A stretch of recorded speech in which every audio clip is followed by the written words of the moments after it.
எல்லாருக்கும் வணக்கமுங்க. எல்லோரும் எப்படி இருக்கீங்க? நல்லா இருக்கீங்களா? நல்லா இருக்கீங்கன்னு நம்புகிறேன்.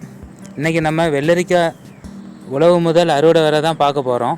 இன்றைக்கி நம்ம காடு ஓட்டிட்டு அதுக்கப்புறம் வெள்ளரிக்காய் எப்படி போடுறோம், என்ன பண்ணுறோம், எப்படி சேல்ஸ் பண்ணுறோம், அதை பற்றி தான் இந்த வீடியோவில் பார்க்கலாம். முதல்ல நம்ம நிலத்தை நல்லா தயார் செய்துக்கணுங்க. நல்லா எருவு போட்டு, நம்ம கோழி எருவு தான் போட்டு ஓட்டி இருக்கோம். கோழி எருவு லைன் பை லைனாக போட்டு ஓட்டி விட்டு நம்ம பவர் வீடர் மூலிமா தான் ஓட்டுறோம். நம்ம பவர் வீடர் மூலிமா 4 டைம் உழவு பண்ணிட்டோம் இந்த காட்டை. இந்த வெயில் காலத்தில் என்ன விவசாயம் பண்ணுறதுனே ஒரே கன்ஃபியூஸராக இருக்குது. அதனால தான் வெள்ளரிக்காய் போட்டு பார்ப்போம். இந்த ஈய காலத்துக்கு வெள்ளரிக்காய் தான் சீசன் சொல்லிவிட்டு அதை செலக்ட் பண்ணோம். அதை செலக்ட் பண்ணிட்டு தான் சரி ட்ரை பண்ணுவோன்னு சொல்லிவிட்டு நம்ம பவர் வீடர் மூலிமா ஓட்டிகிட்ருக்குறோம். ஓட்டிட்டு வேறு காய்கள் போடலான்னா வேறு காய்கள் எல்லா காயுமே விலை இப்போ குறைவாக தான் இருக்குது. இப்போது சித்திரை வைகாசி வேறு குறைவாக தான் இருக்கும். அதுக்கப்புறம் மழை காலம் ஸ்டார்ட் ஆனால் மட்டும்தான் காய்கள் அதிகமாகும். அடுத்து நம்ம விதை தாங்க நம்ம லோக்கலில் எங்கேயுமே கிடைக்கல. லோக்கலில் கிடைக்கிதுன்னா நம்ம நார்மல் வெள்ளரிக்காய் விதை தான் கிடைக்கிது. நாட்டு ரகம் தான் நல்ல ரகம்னு இருக்குன்னு சொல்லிட்டு தான் தேடி பிடிச்சோம். அதுக்கப்புறம் தான் நாமக்கல் கரூர் பக்கம்தான் இருந்தது அந்த நாட்டு ரகம். அங்கே தான் பாரம்பரியமாக பயன்படுத்திட்டு இருக்கிறாங்க. அங்கே தான் எப்போவுமே வெள்ளரிக்காய் விவசாயம் இருந்தே இருக்குதுங்க. வருஷம் ஃபுல்லாக வெள்ளரிக்காய் இருக்குதுன்னு சொல்லி சொன்னாங்க. அதுக்கப்புறம் தான் நம்ம போயிட்டு வாங்கிட்டு வந்தோம் வெள்ளரி விதை. நம்ம 2 சால் ஓட்டியாச்சு, 2 டைம் ஓட்டியாச்சு. அதுக்கப்புறம் நம்ம வாய்க்கால் தான் போடணும். வாய்க்கால் நம்ம பவர் வீடர் மூலிமா கலப்பு இருக்குங்க. அந்த கலப்பையை யூஸ் பண்ணி நல்லா சால் ஓட்டிடலாம். இந்த பவர் வீடர் இருக்கிறதுனால நமக்கு மிகவும் நல்ல பயனுள்ளதாக இருக்குதுங்க. இது நல்லா பயன்படுத்த தெரிஞ்சால் நல்ல ஒரு ரிசல்ட்டாக இருக்குதுங்க. இந்தமாரி பார் ஓட்டிடுறாங்க. நிறையா வேலைகளும் நமக்கு மீதி ஆகுது. இந்தமாரி சூப்பராக பார் ஓட்டிடலாங்க. இது மாதிரி அந்த பக்கமும் இந்த பக்கமும் தண்ணி போகிற மாதிரி வாய்க்கால் ஓட்டிட்டு நம்ம மேட்டுப்பாத்தியில் தாங்க இந்த நம்ம வெள்ளரி விதையை முளைக்க போடணும். அப்போ தான் அதுக்கு ஈரப்பதம் வந்து அதிகமாக இருக்கக்கூடாது, கொஞ்சம் ஈரப்பதமாக இருக்கணும், ஈரம் இல்லாத மாதிரி இருக்கணும். அந்த மாதிரி இருந்தால் மட்டும்தான் முளைப்பு திறன் நல்லாயிருக்கும் அப்படின்னு சொன்னாங்க. அதை கேட்டு வந்து அதேமாதிரி நம்ம பண்ணலான்னு சொல்லிட்டு தான் ட்ரை பண்ணிகிட்ருக்குறோம்.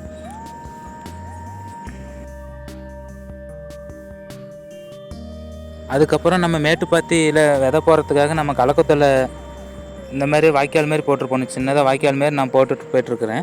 அதுக்கப்புறம் பின்னாடி அப்பா தான் விதை போடுவார். நமக்கு அந்தளவுக்கு விதை நான் போட்டால் கிட்ட போட்டுருவோம். அப்பானா கரெக்டாக தெரியும், எக்ஸ்பீரியன்ஸ் இருக்கிறாரு. அதனால் அவர் விதை கொடுத்தாச்சு. நம்ம வந்து கலக்கத்தில் கீறி விட்டுட்டு போயிட்டே இருக்கிறோம். அதுக்கப்புறம் தாங்க செடி நல்லா முளைப்புத்திறன் எப்படி இருக்குது என்னன்னு பார்ப்போம்.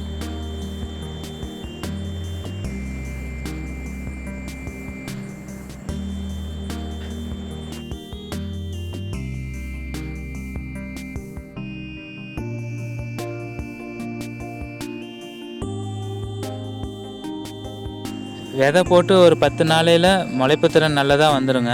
வந்ததுக்கப்புறம் தான் இருக்குது பூச்சி கட்டுப்பாடு பயங்கரமான ப்ராப்ளங்க. விவசாயிகளுக்கு எப்போதுமே பூச்சி இந்த களை ரெண்டுமே தான் மிகப்பெரிய சவாலாக இருக்குது விவசாயத்தில். முளைச்சி வந்ததுமே நம்ம பூச்சி மருந்து தாங்க, பூச்சி மருந்து இந்த எறும்புக்கு போடுற மருந்து தான் போட்டுட்ருக்கோம். ஃபுல்லாக இந்த சிகப்பு வண்டு இந்த எறும்பு அதிகமாக இருக்குதுங்க. பூரா இலையும் சாப்பிட்றது. பூச்சி கட்டுப்பாடு பண்ணலைன்னா பயங்கரமான கஷ்டமாக இருக்குதுங்க. அதுக்கப்புறம் தான் இந்தமாரி பூச்சி மருந்து பொறுமையாக தடவி விட்டுட்டு, அது காலையில் பனி நேரத்தில் தான் தடவி விடணும். இந்தமாரி போட்டால் மட்டும்தான் அந்த பூச்சி, அதுவும் 4 நாள் 5 நாள் தான் அந்த கட்டுப்பாடு. அதுக்கப்புறம் மறுபடியும் பூச்சி அதிகமாக வந்துடும். 4 நாளைக்கு 5 நாளைக்கு ஒரு டைமு பார்த்துட்டே இருக்கணுங்க. அந்த பூச்சி கட்டுப்பாடு பண்ணிகிட்டே இருக்கணும். அதுக்கப்புறம் களையும் எடுக்கணும். நம்ம களை எடுக்கிறதும் நம்ம பவர் வீடர் மூலிமா தான் ஓட்டிகிட்ருக்குறோம். அதுக்கப்புறம் பவர் வீடர் மூலிமா ஒரு உழவு ஓட்டிட்டு அதுக்கப்புறம் நம்ம தண்ணி விட ஆரம்பிச்சிட்டோங்க. அதுக்கப்புறம் தண்ணி விட்டதுக்கப்புறம் கொஞ்சம் களை கட்டுப்பாடு கொஞ்சம் கம்மியாகிடுச்சு. இந்தமாரி ஓட்டிட்டதுக்கப்புறம் மறுபடியும் அதேமாதிரி கால் ஓட்டி அதேமாதிரி தண்ணி விட்டால் மறுபடியும் 8 நாள் கழித்து பில்லு மறுபடியும் அதிகமாக வந்துடும். இந்த பில்லு விதை மட்டும் போடவே இல்லைங்க. ஆனால் பில்லு விதை எங்கேருந்து வருதோ தெரியல, அவ்வளோ அதிகமாக வந்துகிட்டே இருக்குது பாருங்கள். இப்படி 10 நாள் கழித்து இந்த மாதிரி ஆயிடுச்சு. பில்லு விதை வந்துகிட்டே தான் இருக்குது. இந்த கீரை பாசாக்கீரைன்னு சொல்லுவாங்க, அது கோரையை கட்டுப்படுத்தவே முடியலைங்க. பயங்கரமான கஷ்டமாக இருக்குது. அதுக்கப்புறம் பவர் வீட்டரில் 2வது அளவு ஓட்டிகிட்ருக்குறோம். அதுக்கப்புறம் நம்ம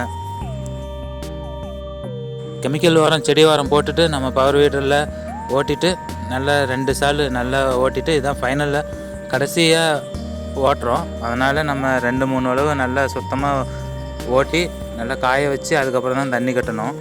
அதனால தான் நல்லா பொறுமையாக ஃபுல்லாக ஓட்டிகிட்ருக்குறோம்.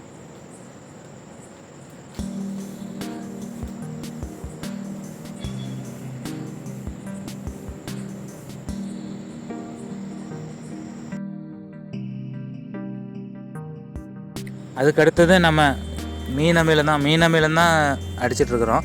இது மீன் அமிலம் வந்து நம்ம பக்கத்தில் மீன் மார்க்கெட்டு இருக்குது. மீன் மார்க்கெட்டில் போய்ட்டு அந்த கழிவுகள்லாம் எடுத்துகிட்டு வந்து அப்புறம் வெல்லம், நார்மலாக வெல்லம் 2 கிலோ வாங்கி போட்டுட்டு ஒரு 10 நாள் மூடி வச்சிடணுங்க. நாய் போகாத மாதிரி மூடி வச்சிட்டோமா அதுலேருந்து வரும் பாருங்கள் ஒரு நாத்தம். அதுதான் செம்மையான உரமே. அது நமக்கு எவ்வளோ நாள் தெரியல. ஆனால் மீன் அமிலம் தான் அதுதான் மீன் அமிலம். அது போட்டு அடிச்சிட்டோமா களை கட்டுப்பாடு. கெமிக்கல் மருந்து 4 நாள் தாங்குதுன்னா இது 10 நாள் 5 நாள் எந்த ஒரு பூச்சியுமே விடுறது இல்லைங்க. அவ்வளோ ஒரு ரிசல்ட்டாக தருது இந்த மீன் அமிலம். அதுக்கடுத்து மீன் அமிலம் அடித்ததுக்கப்புறம் 10 நாள் எந்த ஒரு பிரச்சனையும் இல்லைங்க. நல்லா செடி வளரும். அதுக்கப்புறம் தொடர்ந்து 10 நாளைக்கு ஒரு டைம் டெய்லி வாட்ச் பண்ணிகிட்டே இருக்கணுங்க. திடீர்னு பூச்சி வந்துருச்சுன்னா அதுக்கு கரெக்டாக பார்த்து மீன் அமிலம் அடிச்சுட்டே இருக்கணும். மீன் அமிலம் எப்போவுமே ஒரு பானையில் ஊறிக்கிட்டே இருக்கும்.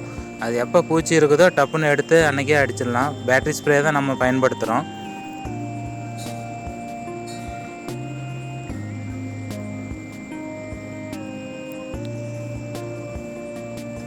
இந்த மாதிரி மீன் அமிலம் அடித்ததுக்கப்புறம் தண்ணி பாய்க்கணுங்க. தண்ணி எப்படியும் 3 நாளைக்கு ஒரு டைம் தண்ணி பாய்ச்சிட்டே தான் இருக்கணும்.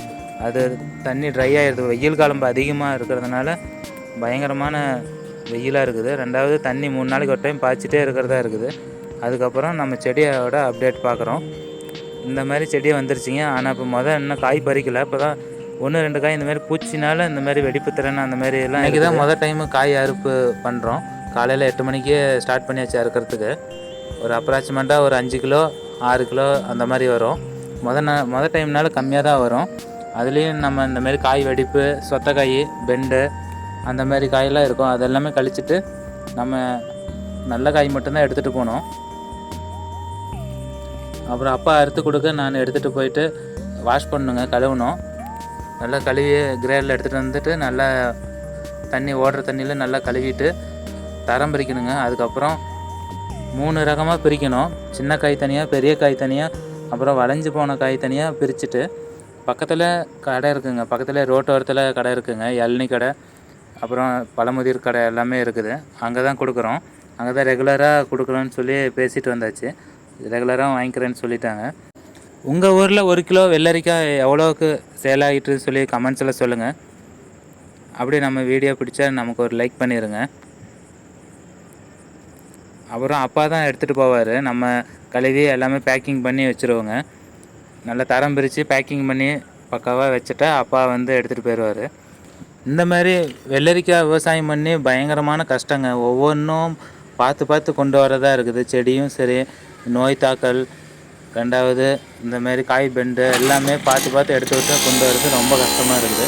அதுக்கப்புறம் எவ்வளோக்கு விற்கிதுன்னு சொல்லி நெக்ஸ்ட் வீடியோவில் சொல்கிறேங்க.